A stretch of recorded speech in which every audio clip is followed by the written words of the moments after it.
You've been traveling through the forest for many, many days. Your canteen's beginning to run dry from not having found any creeks or rivers to replenish your fresh water. The beasts have not been kind to you, attacked by wolves and bears, replenishing your rations, but you decide to take a rest. You find a nice clearing where all of a sudden a tree whose branches start wisping around in the wind start cracking, and a gigantic branch comes and attempts to hit you. Now we roll initiative. KO's the druid. You rolled a high initiative. What do you do on your turn? Alright, so the tree's attacking us. Okay, so KO's the druid will raise his mighty staff and slam it into the ground in an attempt to cast Conjure Animals at 3rd level to raise 8 mighty wolves to attack the tree. Okay, you burn a 3rd level spell slot and you cast Conjure Animals. But instead of getting 8 wolves, you get 8 seahorses that just begin flopping around on the floor since there's no water for them to move around in. What do you do? Seahorses? What? But I wanted wolves! Seahorses? Hey there everyone, Mazarok here, and today we will be looking at the spell Conjure Animals, and for very specific reasons. This is a spell that can bring up some debate among the community on how it's handled. So the first thing we'll do is we will go over to D&D Beyond, and we will look at the spell.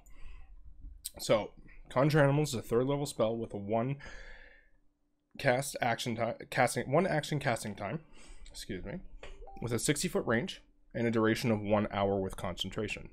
So you summon fey spirits that take the form of beasts and appear in an unoccupied space, or unoccupied spaces that you can see within range, and you choose one of the following options for what appears. So you can get 1 beast at a challenge rating of 2 or lower, and then 2 beasts for a CR 1, 4 for a CR half, and 8 beasts for a quarter or lower. So in the example prior to this the druid was attempting to cast 8 beasts, 8 wolves at a quarter or lower. So each beast is also considered a fey. It disappears when it drops to 0 hit points or when the spell ends. The summoned creatures are friendly to you and your companions. You roll initiative for the summoned creatures as a group, which has its own turns. They obey any verbal commands that you issue to them, no action required by you. And if you don't issue any commands to them, they defend themselves from hostile creatures but otherwise take no actions. The GM has the creature statistics and the samples can be found below. This is an incredibly powered 3rd level spell and can be utilized for control, damage, tons of options at the disposal. It's very, very versatile, especially for druids, who I do believe are the only class that can get it. Oh, rangers can also get it. My apologies there. Now, what happens with where this can get heated or debatable is the GM does get final say on what gets summoned. This has been noted by, the rule makers of 5e that's the way it is. And my belief on that intention on why the dungeon master gets the final say is, let's say the druid wanted to summon 8 raptors. Okay? But in this setting that we're playing in, dinosaurs have been long extinct or completely inexistent. So the druid can't do that. So it's up to the DM to find a suitable alternative. And seahorses aren't an alternative to wolves. That's not nice. Casting seafaring creatures on land is a waste of a 3rd level spell. And 3rd level spells are massive power boosts for casters. Just like extra attack at level 5 is the massive power boost that martial classes get. So when choosing 3rd level spells, druids, wizards, bards, clerics get a major power boost. And this is one of these that are very underutilized because the player seems to get the bad end of the stick more times than not.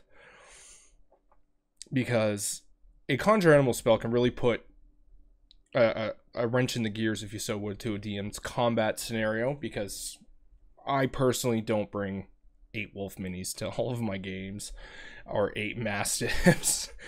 Giant, we'll look at the samples of creatures that you can bring here.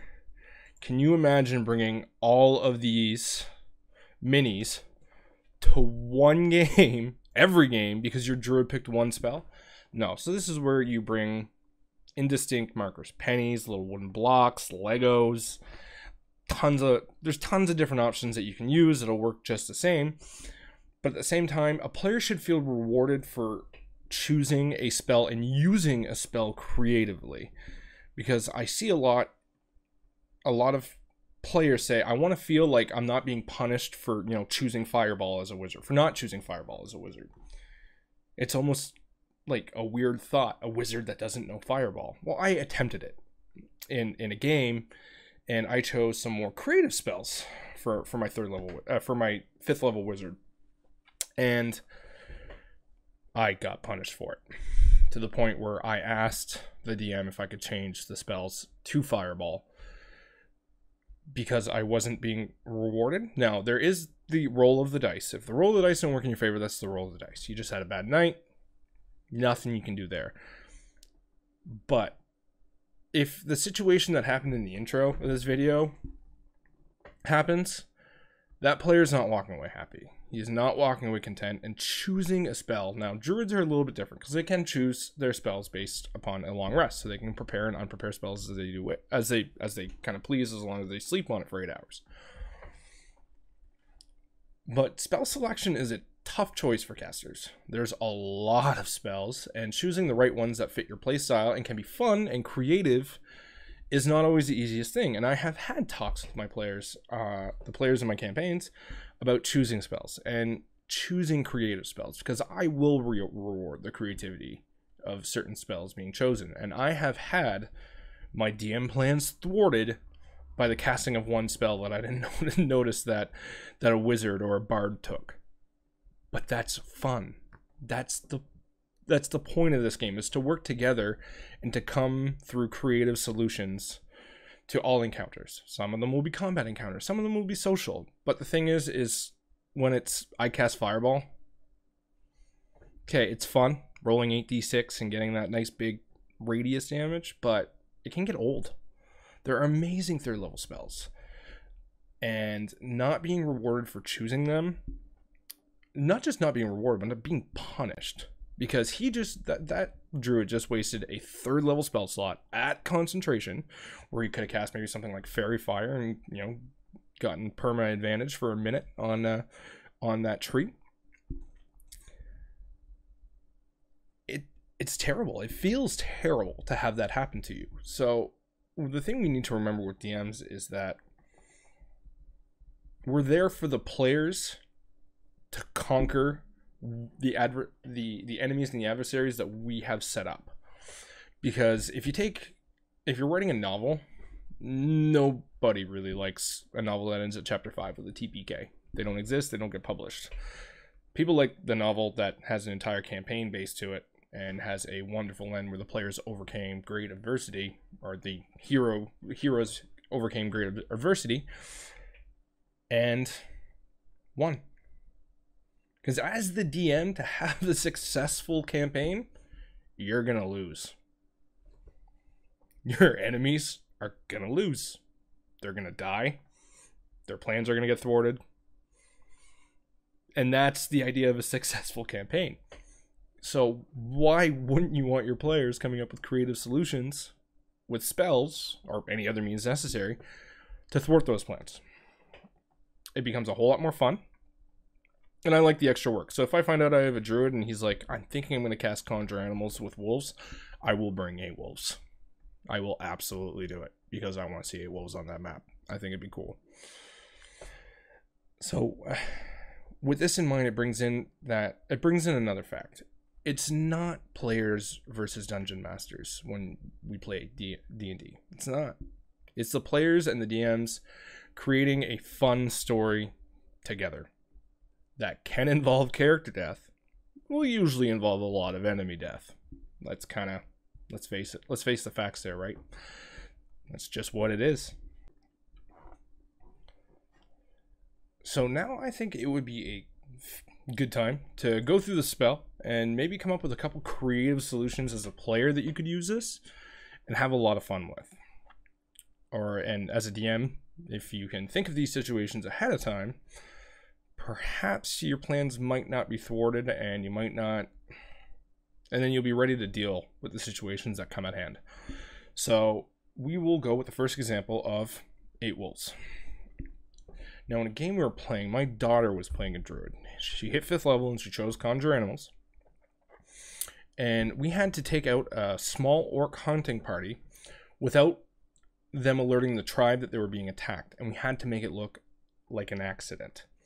So what she did is she decided to cast Conjure Wolves to make it look like a hunting accident. So she did. We got the 8 wolves. The 8 wolves started howling and making a lot of noise. Her ideas, by the way. And then as the wolves started attacking, the players could ambush them, finish them off, take the item we needed off the main guy, and then quickly make it look like it was a complete hunting accident as well with how we did it. Add extra bite wounds and things like that, and we got away scot-free. Conjure Animals allowed that scenario to happen. Without it, it would have been, we'd have to come up with another solutions, but that one spell was great for that.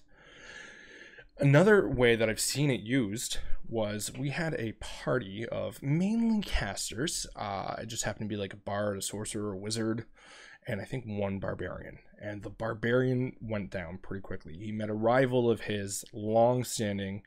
We knew we were in his woods, and that barbarian did not like him at all. And we knew that when he dropped, and he did, because all of the enemy's attacks were on that one guy.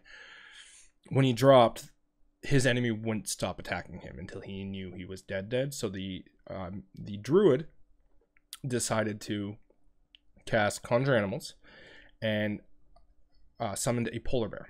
The polar bear intercepted and attacked and tried to grapple away from our down barbarian, while the bard used a cure wounds, I think, or perhaps it was a healing word, to get him up and kind of get him out, and then give him a potion to get him back into the fight.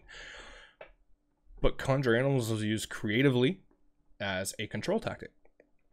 So this spell is fantastic. It's one of the strongest in the games as well, because if we go over here and we look at the wolf stack block, so if you get 8 wolves as CR quarter or lower, they don't have the highest hit points, sure, but 2d4 plus 2 piercing damage times 8. And with the pack tactics, that the wolves get innately, they can attack in pairs of 2, so they'll always have advantage. So as long as, it's only a +4 to hit, but with advantage, they'll hit most of the time. So 2d4 plus 2 piercing damage times 8 every round. No combat has ever lasted an hour, so this could go on for several combats if they don't get downed. That's way more than Fireball by a long shot. It just requires work between the player and the DM to make work. And sometimes DMs don't doing all of that work on the fly. But personally, if I find out that I have a druid or a ranger that's taking Conjure Animals in my party, and he's like, it could be a bear, he might be more akin to bears, might like wolves, whatever he wants. I'll find out I'll try and usually ask, like, hey, what animals do you think you're gonna go? And if he's like, well, I would kind of like to summon raptors. Well, unfortunately in this setting, raptors don't exist. In Eberron they do, so go it's a halfling druid in Eberron that wants to summon raptors very likely can, because dinosaurs exist and he was around them. Chances are he even has a raptor as a mount. Alright everyone, that's it for this video. If you do like this type of content and you want to see more of it, please like, comment, and subscribe. It goes a very, very long way. I stream on Twitch every Wednesday, Thursday, and Saturday at 7 p.m. Eastern. So if you want to talk D&D, come on by the stream. I will not stop talking about it if you guys don't, and usually I will keep talking about it.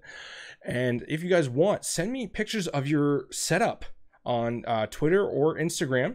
I do have my in the doobly-doo. I'll put the Instagram and Twitter there, so if you guys want to get a hold of me that way. I love seeing other people set up and just seeing what I can improve on mine, what I could add. And I do usually post pictures of my Monday, Tuesday night games. So if you guys want to see my setup, I do post them up regularly with the current maps that I'm using and things like that. So I would love to hear from you all. Aside from that, have yourselves a good one, and I'll see you next week.